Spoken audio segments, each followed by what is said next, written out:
Good morning friends. आप लोग का स्वागत है आज की क्लास में।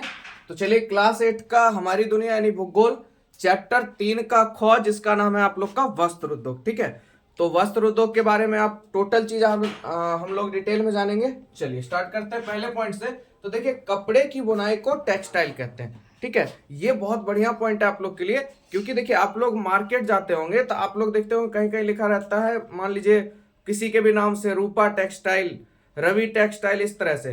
तो बहुत बच्चे को ये पता नहीं होता भाई टेक्सटाइल है क्या।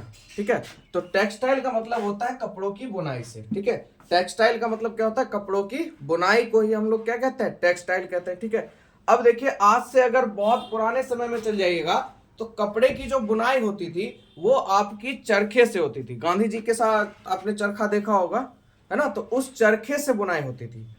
अब धीरे धीरे उस चरखे में मान लीजिए जैसे मान लीजिए कोई भी चीज जब आपका उपलब्धि यानी जब आप उसका उपयोग ज्यादा करते हैं तो उसमें आप उपलब्धि पा लेते हैं। ठीक उसी तरह अब भैया चरखा चल रहा है हाथ से, धीरे धीरे उसमें दिमाग लगाते लगाते भैया क्या क्या क्या हो गया, उसमें बिजली से चलने वाला चरखा तैयार हो गया। तो अब क्या हुआ, वस्त्र ज्यादा मात्रा में बनना शुरू हो गया। ऐसे क्या था, हाथ से बुनाई होता था तो कपड़े का निर्माण कम होता था, वस्त्र का निर्माण कम होता था। और जैसे बिजली पे थोड़ा सा चरखा चलना शुरू हो गया तो वस्त्र थोड़ा ज्यादा बनना शुरू हो गया। उसके बाद धीरे धीरे इसी तरह से मतलब काम होते रहा और धीरे धीरे मतलब कपड़े की मशीन आनी शुरू हो गई और बहुत बड़ी बड़ी मशीनों का निर्माण होने लगा। क्योंकि आपको पता है निर्माण ही संसाधन की जननी है ना, आवश्यकता ही संसाधन की जननी है। यानी जैसे जैसे मानव की आवश्यकता बढ़ती है वह उस तरह से उस वस्तु का निर्माण करना शुरू कर देता है। तो इसी तरह से धीरे धीरे जब पहले के समय में चरखा से होता था, धीरे धीरे अब नई मशीन आ गई। अब जब मशीन आ गई तो मशीन के साथ साथ मशीन ने किसका रूप ले लिया, उद्योग का। यानी अब मशीन के कारण भैया वस्त्र उद्योग भी शामिल हो गया उद्योग की जनसंख्या में। ठीक है, तो चलिए समझ गए होंगे आप लोग, आगे बढ़ते हैं। देखिए अपने देश में कपड़ा मिल 1818 ईस्वी में कलकत्ता में लगाई गई थी। देखिए सबसे पहला कपड़ा मिल जो आपका है 1818 ईस्वी में कहां लगाई गई थी, कलकत्ता में। लेकिन असल कामयाबी मिली थी 1854 में, वो भी कहा, मुंबई में, कपड़े की मील के साथ, है ना। सबसे पहला अगर कपड़े मील की बात करें तो कहां लगाई गई थी, कलकत्ता में। कौन सी ईस्वी में, 1818 ईस्वी में। पर कामयाबी कब मिली बाबू, 1854 ईस्वी में। कहां लगाई गई थी, मुंबई में। दो क्वेश्चन आपका यहां से बन गया। चलिए आगे चलते हैं। देखिए उसके बाद कहता है शुरू में मशीनों द्वारा कपास से बीज निकाले जाते थे। पहले क्या होता था भैया, कपास के बीज जो है मशीनों से निकाले जाते थे, जिसको क्या कहते हैं हम लोग, गिनिंग कहते हैं। कपास के बीज मशीनों से निकालने को क्या कहते हैं, गिनिंग कहते हैं। ये सब आपके एग्जाम के लिए इंपॉर्टेंट है, हर एक पॉइंट। ठीक है, तो मशीनों द्वारा कपास से बीज निकाले जाते थे, उसे क्या कहते थे हम लोग, गिनिंग कहते थे। इसके बाद कपास को इकट्ठा कर गांठ तैयार किया जाता था और गांठों द्वारा कपास के धागे बनाए जाते थे। ठीक है, फिर इन धागों की सहायता से मशीनों द्वारा तैयार किया जाता था। अब इन धागों द्वारा मशीन से वस्त्र को क्या किया जाता था, तैयार किया जाता था। उसके बाद रेशे वस्त्र उद्योग के कच्चे माल है। रेशे वस्त्र जो है उद्योग के क्या है, कच्चे माल है। और यह रेशे प्राकृतिक भी होते हैं, जैसे भेड़ से प्राप्त होता है, बकरियों से ऊन से, कोकून से सिल्क प्राप्त होता है, पौधों से कपास होता है और जूट, इन सब से रेशे तैयार होते हैं। और कुछ रेशे मानव निर्मित भी होते हैं, जैसे आपका नायलॉन, पॉलिस्टर, एक्रेलियम, रेयन आदि। अब यहां से भी देखिए दो क्वेश्चन टैग होता है आपका। प्राकृतिक अगर रेशे की बात करें तो आपको भेड़, बकरी, कोकून, पौधे इस सब से मिल जाते हैं। और पूछ दे मानव निर्मित रेशा कौन कौन सा है आपका, तो मानव निर्मित आपका नायलॉन हो जाएगा, पॉलिस्टर हो जाएगा, एक्रिलियम हो जाएगा, रेयन हो जाएगा। ठीक है, चलिए सूती वस्त्रों का उपयोग कपास के उत्पादन से जुड़ा हुआ। आपका जो सूती कपड़ा उद्योग है वो किससे जुड़ा हुआ है, कपास से जुड़ा हुआ है। ठीक है, और कपास का उत्पादन आपका गुजरात और महाराष्ट्र में खूब होता है। अब देखिए कपास से रिलेटिव यहां से भी क्वेश्चन आ जाता है। कपास का मान लीजिए क्या पूछ रहा है, उत्पादन। तो कपास का उत्पादन कहां होता है आपका, गुजरात और महाराष्ट्र में। सबसे ज्यादा कहां होता है, गुजरात और महाराष्ट्र में, क्योंकि वहां की मिट्टी और आर्द्रता इसके उत्पादन के लिए अनुकूल है। आप कपास को हर जगह नहीं उगा सकते हो, इसके लिए इसकी मिट्टी, जलवायु उसके अनुकूल होनी चाहिए। ठीक है, अब देखिए एक चीज और है, सूती वस्त्र उद्योग एक स्वच्छंद उद्योग है। इसको एक स्वच्छंद उद्योग भी कहते हैं। किसको? सूती वस्त्र उद्योग को। ठीक है, आप लोग को बढ़िया से समझ में आया एक बात? अच्छा लग रहा है तो लाइक दे दीजिए और बने रहिए। और भी आगे देखते हैं। आगे देखिए, बात करते हैं ऊनी वस्त्र उद्योग के। तो ऊनी वस्त्र उद्योग जो है आपका जम्मू कश्मीर, पंजाब, हरियाणा में बहुत है। क्यों? क्योंकि वहां ऊन, भेड़, बकरियां क्या मिलती है? अधिक मिलती है। अब देखिए, जहां पे भैया कपास ज्यादा मिलेगा तो कपास उद्योग लगेगा। अब जहां ऊन ज्यादा मिलेगा वहां पे ऊन वस्त्र उद्योग लगेगा। ठीक उसी तरह तो ऊन वस्त्र उद्योग आपको कहां देखने के लिए मिलता है? जम्मू कश्मीर, पंजाब, हरियाणा में। क्यों? क्योंकि वहां ऊन, भेड़, बकरियां मिलती हैं। ठीक है, चलिए अब बात करते हैं रेशम के धागा की। तो देखिए, रेशम का धागा भी कीड़ों से प्राप्त होता है और रेशम के कीड़ों को शहतूत के पेड़ों पर पाला जाता है। ठीक है, रेशम के कीड़े को शहतूत के पेड़ों पर पाला जाता है। देखिए, ये वाला जो पॉइंट है ना आप लोग के लिए, और ये आपका सीटेट के एग्जाम में भी यहां से क्वेश्चन बनता है। ठीक है, तो इस वजह से आप लोग ध्यान समझिएगा, रेशम के कीड़े को शहतूत के पेड़ों पर पाला जाता है और ये कीड़ों का एक प्रकार का रस शरीर से निकलता है और कोकून बनाता है। इन कीड़ों के शरीर से एक प्रकार का रस शरीर से बाहर निकलता है और क्या बनाता है? कोकून बनाते हैं और इसी कोकून से रेशम के धागे तैयार होते हैं। तो रेशम के धागे किससे तैयार होते हैं बाबू? कोकून से तैयार होते हैं। ठीक है, किससे? कोकून से। और कोकून यानी रेशम के कीड़े को किस पे पाला जाता है? शहतूत के पेड़ पे। ठीक है, चलिए आगे बात करते हैं भागलपुर। अगर सिल्क सिटी की सिल्क साड़ी की बात करें तो हमारा भागलपुर जो है, बिहार का भागलपुर, इसे सिल्क के कपड़े, ये जो भागलपुर है आपका सिल्क के कपड़े बनाता है। ठीक है, और शायद सिल्क सिटी भी कहते हैं हमारे भागलपुर को। ठीक है, यहाँ पे सिल्क साड़ियों का बहुत अच्छा खासा कलेक्शन है। चलिए आगे बढ़ते हैं। वस्त्रोद्योग स्थापना के सहायक कारक। अब मान लीजिए वस्त्र उद्योग आपको खोलना है तो उसमें क्या क्या सहायक सामग्री लगेगी? तो सबसे पहले देखिए, वहां पे आपके पास कच्चे माल की उपलब्धता होनी चाहिए। सबसे पहला पॉइंट आपके पास कच्चे माल की उपलब्धता। इसमें क्या? तो वस्त्र उद्योग हेतु कच्चे माल की उपलब्धता महत्वपूर्ण कारक है। जैसे अगर देख लें तो गुजरात, महाराष्ट्र में अच्छी गुणवत्ता के कपास कच्चे माल के रूप में उपलब्ध होते हैं। अगर आपको कपास से रिलेटिव वस्त्र उद्योग करना है तो आपको गुजरात, महाराष्ट्र में जाके वहां पर स्थापना करना पड़ेगा, या वहां से आप लोग को कपास लाना पड़ेगा। तो आपको कपास कहाँ मिल जाएगा? गुजरात, महाराष्ट्र में अच्छी गुणवत्ता वाले। और उसके बाद क्योंकि अब वहां क्यों अच्छा मिला है? क्योंकि वहां की काली मिट्टी कपास उत्पादन के लिए उर्वर है, यानी उसके उपजाऊ के लिए बढ़िया है। कौन सी मिट्टी? काली मिट्टी। अब यहाँ से एक और क्वेश्चन आ गया जो आपके कंपटीशन में पूछा गया कि बताइए निम्न में से कहाँ काली मृदा पाई जाती है? गुजरात है ना, बिहार हो गया, या 3 ऑप्शन और ले लीजिए, बिहार, नन ऑफ दिस, इसमें से तो आपका कौन सा हो जाएगा? गुजरात। ठीक है, तो याद रखिएगा, यहां से भी आपका क्वेश्चन बन जाता है। तो काली मृदा आपकी गुजरात में भी पाई जाती है। ठीक है, आगे बात करते हैं ऊन से बनने वाले कंबल जो आपके हैं। अब देखिए, यहां से तो आपने कपास ले लिया कच्चे माल के रूप में। अब मान लीजिए अगर आप ऊनी कपड़ा बना रहे हैं, यानी ऊन का आपको उद्योग खोलना है, तो उसके लिए क्या करना पड़ेगा? आप क्या बनाएंगे? कंबल, स्वेटर, शॉल, टोपी, ये सब। तो इसके लिए आपको गर्म कपड़े कहां से मिलेंगे? पंजाब, कश्मीर में ज्यादा उपलब्ध है। ये आपको कहां मिल जाएंगे? पंजाब और कश्मीर में। क्यों? क्योंकि इन क्षेत्रों में भारी संख्या में ऐसे जानवर पाए जाते हैं जो गर्म होते हैं। ठीक है, चलिए दूसरा चीज, अब आपने कच्चे माल की उपलब्धता को तो पूरा कर लिया। अब क्या चाहिए भैया? परिवहन की सुविधा, आने जाने के लिए, आवागमन के लिए व्यवस्था चाहिए, है ना।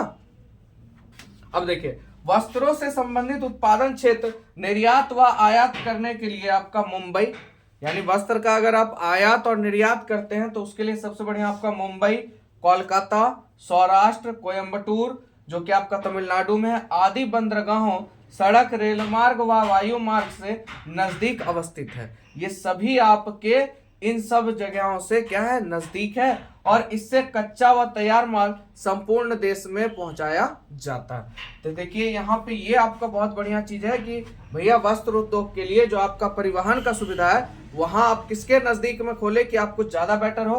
तो मुंबई के पास, कलकत्ता के पास, सौराष्ट्र के पास, कोयम्बटूर के पास, ये सब बंदरगाह है जहां से सड़क, रेल मार्ग, वायुयान सभी तरीके से आप अपने उद्योग में जो बने कपड़े हैं उसको निर्यात कर सकते हैं, है ना। तो परिवहन की सुविधा यहाँ बढ़िया। चलिए और भी कारक देख लेते हैं हम लोग। जिस तरह से आपने परिवहन देखा उसी तरीके से तीसरे नंबर पे आता है जलवायु। तो देखिए वस्त्र उद्योग के लिए नम जलवायु आवश्यक है, यानी इसके उद्योग के लिए वहां की जलवायु कैसी होनी चाहिए, नमी युक्त होनी चाहिए। जलवायु नम नहीं रहने पर कपास के रेशे से निर्मित धागे जो होते हैं वो क्या होते हैं, टूटने लगते हैं, और इस अवस्था में धागों में गांठें पड़ जाएंगी और तथा कपड़े की बुनावट अच्छी और मजबूत नहीं हो पाएगी। ठीक है, तो ऐसी जलवायु के अभाव में क्या करते हैं लोग, कृत्रिम रूप से आर्द्र जलवायु उपलब्ध करवाते हैं। अब जहां मतलब नहीं है तो वहां क्या करें, कृत्रिम रूप से मतलब मानव से व्यवस्था करके, मान लीजिए बोर्डिंग हो गया, पानी का मतलब लदालद कर देना, है ना, बहुत सारा ऐसा साधन है जहाँ जिसके कारण जहाँ कपास की खेती हो रही है वहां की मट्टी को क्या कर सकते हैं, वो नम आराम से कर सकते हैं। ठीक है, चलिए उसके बाद भैया सबसे मेन आ जाता है आपका पूंजी की उपलब्धता। सही बात है, आप कोई भी उद्योग लगाइएगा तो सबसे मेन होता है आपके पास पूंजी कितनी, पूंजी की उपलब्धता आपके पास कितनी है। ठीक है, तो देखिए मुंबई, कोलकाता और अहमदाबाद जैसे स्थानों से पर्याप्त पूंजी निवेशक उपलब्ध है। यहाँ पे अगर आप लोग जाते हैं तो यहाँ पूंजी निवेशक उपलब्ध है, और मुंबई के प्रमुख पारसी व्यापारियों ने विदेशी व्यापार से जो धन अर्जित किए हैं उसे वस्त्र उद्योग में निवेश किया है, जिससे वस्त्र उद्योग को काफी विस्तार मिला है। ठीक है, आगे बढ़ते हैं, श्रम की उपलब्धता। मुंबई की 5वां नंबर जो है आपका श्रम की उपलब्धता। सही बात है, अब आपने पूंजी का निवेश कर लिया फारसी की बदौलत, वहां जो निवेशक बैठे हैं उनसे रुपए लेके कैसे भी करके आपने पूंजी की व्यवस्था करके भैया वस्त्र उद्योग डाल दिया। अब यहाँ पे आपको क्या चाहिए, सबसे मेन श्रम की आवश्यकता। भाई मेहनत तो कोई करेगा ना, काम करने के लिए मजदूर तो चाहिए होंगे, तो उसके लिए क्या होता है, तो मुंबई के मिलों में काम करने के लिए मजदूर जो है वो कोंकण, सतारा, सोलापुर, रत्नागिरी जैसे जगहों से आते हैं। उसी प्रकार कलकत्ता की मिलों के लिए जो काम करते हैं वहां के जो मजदूर होते हैं वो आपके बंगाल, बिहार, उड़ीसा और उत्तर प्रदेश और आसम से उपलब्ध होते हैं। ठीक है, कहाँ के लिए, कलकत्ता के लिए, मुंबई के लिए अपना कोणार्क, सतरा, सोलापुर और रत्नागिरी से मजदूर वहां जाते हैं। 6ठा नंबर है, अब आपने भैया श्रम की उपलब्धता भी कर लिया, अब आपको चाहिए बाजार। आपको क्या चाहिए, बाजार चाहिए। अब देखिए वस्त्र उद्योग की स्थापना बाजार को देखते हुए भी काफी की जाती है। ठीक है, ऐसी कई इकाइयां बाजार क्षेत्र के निकट स्थापित मिलती हैं, जैसे आपका दिल्ली, कलकत्ता, लुधियाना, कानपुर आदि में स्थापित वस्त्र उद्योग की इकाइयों बाजार के आधार पर ही विकसित की गई है। अब जहां बड़े बड़े बाजार लग रहे हैं, तो भाई मान लीजिए जैसे मान लीजिए दिल्ली में आप देखिए सदर मार्केट जो है कपड़े का एकदम पूरा होलसेलिंग है। अब वहां सस्ता दाम क्यों है, क्योंकि वहां फैक्ट्रियां हैं, वहां वस्त्र स्वयं निर्मित हो रहा है, यानी वस्त्र स्वयं की मतलब ये बात है कि वहां वस्त्र निर्मित हो रहा है, सब चीज वहां उपलब्ध है, तो वहां तो मूल्य कम हो गई। अब वहां से जितना दूर जाएगा ट्रांसपोर्ट चार्ज, श्रम चार्ज, सब व्यवस्था उस पर जुटता जाएगा, तो उसका रेट फिलअप होते चल जाएगा, यानी पुल ऑफ होते चले जाता है। ठीक है, तो बाजार के कारण आप दिल्ली से ऐसे शहर में देखिएगा तो बहुत सारी इकाइयां यानी बहुत सारे उद्योग आपको देखने के लिए मिल जाएंगे। क्यों मिल जाएंगे, क्योंकि बाजार की उपलब्धता वहां सही मात्रा में है। ठीक है, चलिए लास्ट में आपका सस्ती ऊर्जा की सुविधा। अब आपने इतना सारा व्यवस्था कर लिया, अब आपको ऊर्जा भी किस में चाहिए भाई, सस्ती सुविधा में। तो देखिए मुंबई की कपड़ा मिलों को पश्चिमी घाट पर स्थित टाटा जल विद्युत योजना से सस्ती विद्युत मिल जाती है। इसी प्रकार कोलकाता की मिलों को रानीगंज, झड़िया से कोयला प्राप्त हो जाता है। अब बताइए सस्ती सुविधा यहाँ मिल गई है ना, ऊर्जा की सुविधा मिल गई, तो भैया उद्योग खड़ा करने में क्या टेंशन, आराम से हो जाएगा। सब व्यवस्था अगर आपके पास है तो उद्योग आप लोग खड़ा कर दीजिएगा। चलिए अब बात करते, देखिए यहाँ पे कुछ सिस्टम है। ठीक है, तो जहां पे आपको मुख्य उद्योग मिलेंगे देखने के लिए, उत्पाद मिलेगा, केंद्र मिलेगा, कहाँ कहाँ है इसके बारे में थोड़ा सा एक नजर देख लीजिए। देखिए बात करें सूती वस्त्र की, तो इसका उत्पाद होता है खादी और चिकन से। चिकन खाने वाला मत समझ लीजिएगा, ठीक है, खादी और चिकन से कपड़े का नाम है। और इसका केंद्र आपको मिलेगा, सूती वस्त्र अगर आपको लेना है तो मुंबई, अहमदाबाद, सूरत, चेन्नई, कोयम्बटूर, लखनऊ और कानपुर, यहाँ आपको सूती वस्त्र मिल जाएगा। ठीक है, बात करें ऊनी वस्त्र, तो ऊनी वस्त्र के लिए भैया किससे बनता है, ये बाल से बनता है, और इसके लिए आपको लेह, लुधियाना, कश्मीर, कानपुर, है ना, यहाँ जाना पड़ेगा, यहाँ आपको सबसे बढ़िया उत्तम क्वालिटी का मिल जाएगा। आगे बात करते हैं सिल्क वस्त्र की, तो सिल्क वस्त्र किससे मिलता है भैया, सिल्क तंसर काजीवरम से। ठीक है, और इसका केंद्र आपका भागलपुर, केरल, कर्नाटक, असम, वाराणसी और तमिलनाडु। उसके बाद आपका हो जाता है सिले सिलाए वस्त्र, जिसमें आपका पैंट, शर्ट, कुर्ता, सलवार, पैजामा, गंजी, जंघिया, जो भी चीज है सब इसी में आ जाता है। तो ये आपको मिलेगा कहाँ, रेडीमेड सामान दिल्ली और कलकत्ता में। ठीक है, दिल्ली और कोलकाता में।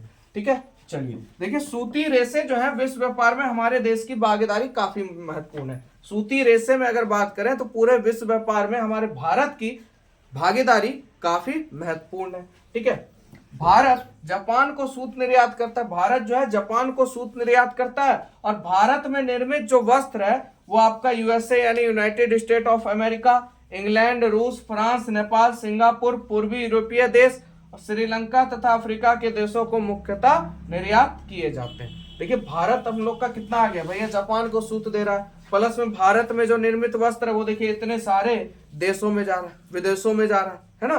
तो हमारा भारत तो है ही सबसे आगे। चलिए आगे देखते हैं।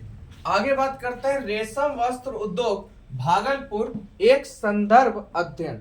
थोड़ा सा हम लोग अपने बिहार से हैं आप लोग और हम सभी, तो बिहार के बारे में थोड़ा सा भागलपुर के बारे में हम लोग जान लेते हैं। ठीक है, तो देखिए आपको पता भागलपुर बिहार का है ना, बिहार का एक महत्वपूर्ण ऐतिहासिक शहर रहा है, अपने आप में उसका इतिहास बहुत है। ठीक है, और ये आपके गंगा नदी के तट पे स्थित है ना, गंगा नदी के पास स्थित है आप लोग का।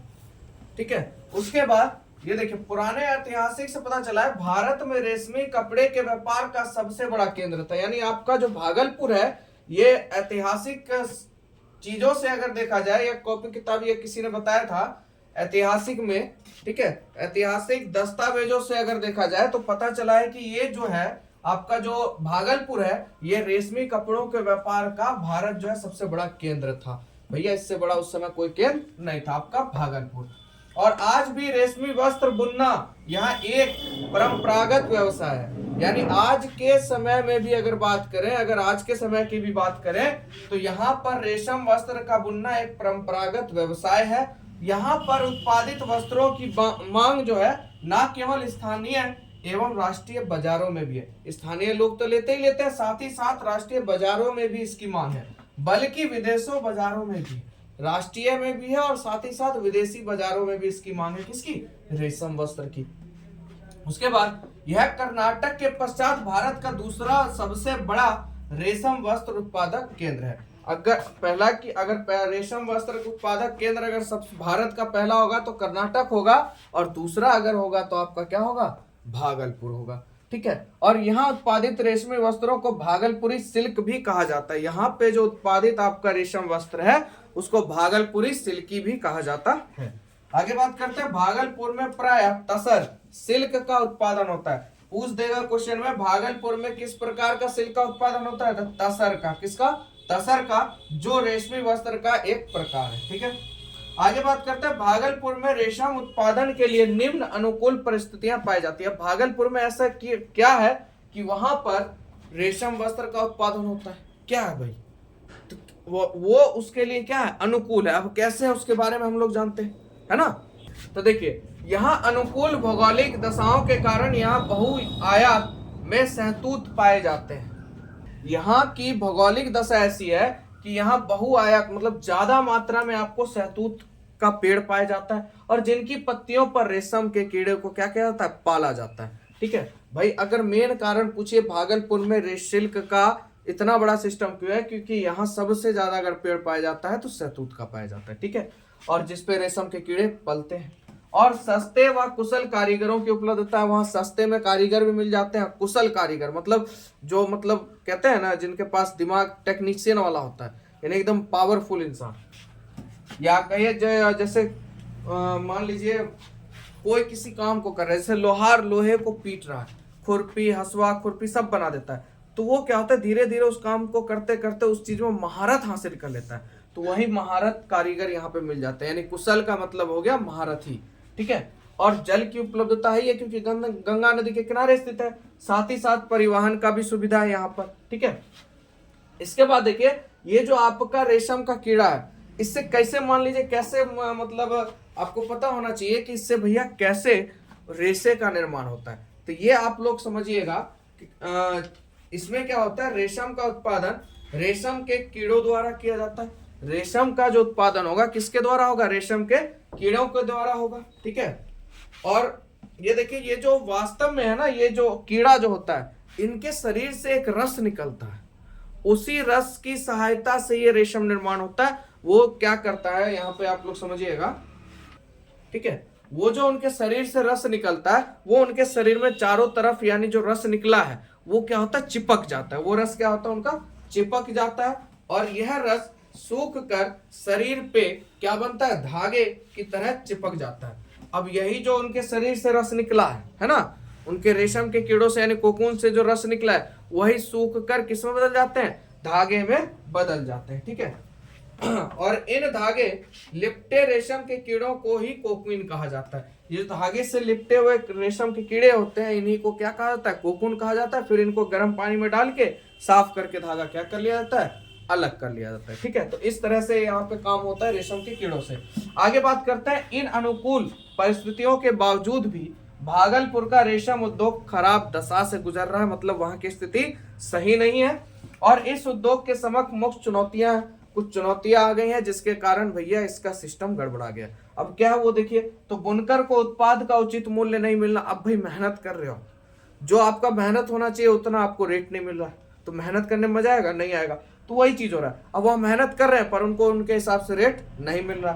दूसरा, सार्वजनिक ऋण व्यवस्था के अभाव में स्थानीय साहूकारों से अधिक ब्याज पर धन मिलना। अब मान लीजिए आप बिजनेस खड़ा कर रहे हैं, रेशम के कीड़ों से शहतूत आपके पास है, बगान लगा रखा है आपने, और आप रेशम का वस्त्र बनाना चाहते हैं, धागा तैयार करना चाहते हैं, तो भैया उद्योग लगाना पड़ेगा। उद्योग लगाने के लिए यानी वहां पे मशीन लगाना पड़ेगा, मशीन लगाने के लिए पैसे चाहिए। तब ये क्या कर रहे हैं, वहां के जो स्थानीय साहूकार हैं, जो अमीर आदमी है, उनसे जाते हैं कर्ज लेने।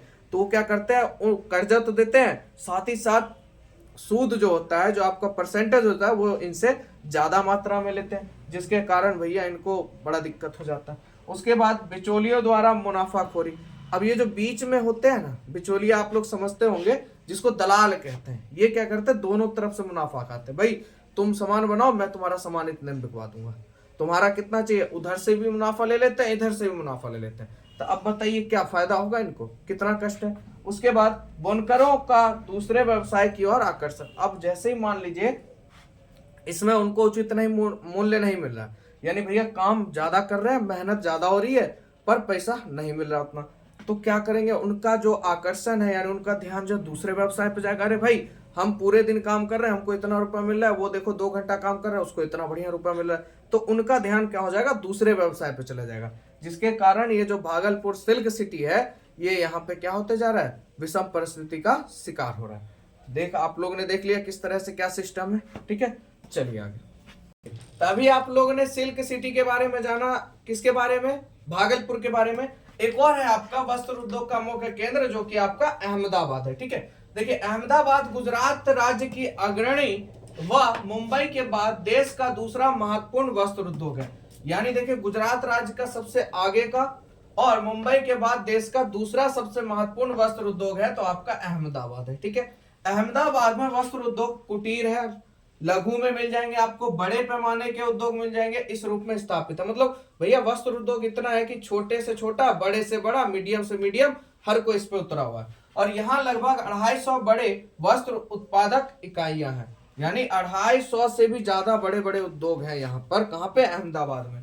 इसलिए इसको भारत का मैनचेस्टर कहा जाता है। देखिए यहां से भी एक क्वेश्चन बन गया कि भारत का मैनचेस्टर किसे कहते हैं, तो किसे कहते हैं बाबू, अहमदाबाद को कहते हैं। भारत का मैनचेस्टर किसे कहते हैं, अहमदाबाद को कहते हैं। क्यों कहते हैं, क्योंकि यहाँ 250 से भी लगभग 250 से भी ज्यादा आपके बड़े उद्योग हैं, किसके, वस्त्र के, और सबसे ज्यादा वस्त्र उद्योग यही देखा गया। ठीक है, इसीलिए इसे भारत का मैनचेस्टर कहा जाता है, किसे, अहमदाबाद को।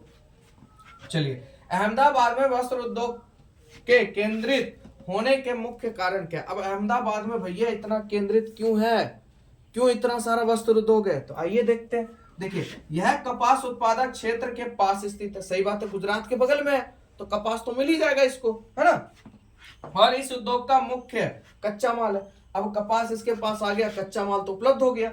उसके बाद सड़क, रेल व वायु मार्ग द्वारा देश से जुड़ा हुआ है, सब चीज से परिपूर्ण। आपका वायु मार्ग भी है उसके पास, सड़क भी है, रेल मार्ग भी है, यहाँ पे ये सुविधा। दूसरा, समुद्र के निकट होने के कारण तैयार माल का निर्यात आसान है। समुद्र के निकट में है भैया, देश और विदेश में निर्यात होना इसका आसान हो जाएगा। और सस्ते व कुशल श्रमिकों की उपलब्धता है, सस्ते श्रमिक भी मिल जाते हैं और कुशल श्रमिक यानी महारत पाए हुए मिस्त्री मिल जाते हैं। उसके बाद वहां की अनुकूल भौगोलिक दशाएं हैं और सस्ती व पर्याप्त ऊर्जा की भी उपलब्धता है आपकी। ठीक है, जिसके कारण भैया ये जो है अहमदाबाद में वस्त्र उद्योग क्या केंद्रित है। आगे बात करते हैं, अहमदाबाद साबर नदी के किनारे अवस्थित है। अहमदाबाद जो है वो आपका कहां पे स्थित है, साबरमती के पास। और आपको पता होगा यहाँ राष्ट्रपिता महात्मा गांधी का प्रसिद्ध साबरमती आश्रम भी स्थित है। ठीक है, तो अहमदाबाद के बारे में जान भी गए, साथ ही साथ हमारे राष्ट्रपिता महात्मा गांधी जी का भी वहीं पे आश्रम है, क्योंकि चरखा भी वो वहीं पे चलाया करते थे। ठीक है, तो चलिए ये हो गया आपका मतलब इकाई 3 का ख खत्म हो गया। मिलेंगे आप लोग से नए चैप्टर में नई इकाई के साथ। चलिए, वीडियो कैसा लगा प्लीज आप लोग शेयर कीजिए तनी ज्यादा से ज्यादा। और देखिए आप लोग के लिए कितना बढ़िया सुविधा मैंने कर दिया है कि आपको जैसे बहुत बच्चे कंपटीशन का तैयारी करते हैं तो उनको लोग को एक तरफ से बिहार बोर्ड का एनसीईआरटी का किताब उठा के पढ़ना पड़ता है। मैंने टॉपिक जो भी बीबीआई टॉपिक है, जो भी आपका रिलेटिव है एग्जाम से, उस सब पॉइंट्स को भी एक एक चीज को मैंने यहाँ पे क्लियर करके आपको वीडियो के सहारे मैं बता देता हूँ। ठीक है, तो थोड़ा सा आप लोग भी थोड़ा मेरे लिए मेहनत कीजिए। ठीक है, मिलेंगे नेक्स्ट वीडियो में।